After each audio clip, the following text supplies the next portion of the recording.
তো আজকে আবিদ বলতেছিলাম সমোসা খাবে, তাও আবার নুডলসের। তো সেজন্য এইগুলো নুডলস দিয়ে বানিয়েছি। সো সমোসা শীট বানানোর পরে সাইডে কেটে যে ছিল সেগুলো দিয়ে আমি নাচোস বানিয়ে নিয়েছি। তো মেয়োনিজ তৈরি করে নিলাম, মেয়োনিজ ছিল না। এই রেসিপিগুলো আমার চ্যানেলে আছে, আপনি দেখে নিতে পারেন। নুডলসের সমোসাও আছে, সেটাও দেখে নিতে পারেন। খুব ঝটপট আর মজাদার একটা রেসিপি, আপনারা অবশ্যই বাসায় বানিয়ে খাবেন। আর যদি রেসিপি লাগে তাহলে কমেন্ট করবেন, আমি আপনাদের আবার তৈরি করে দেখাবো। কেমন হয়েছে আবিদ?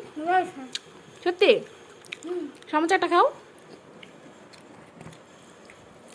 তো একটা সমোসা আমি ভেঙে দেখাচ্ছি। সমোসার ভিতরে শুধু আমি নুডলস আর বাঁধাকপি দিয়েছি, আপনারা চাইলে গাজর বা অন্য সবজি দিয়েও করতে পারেন।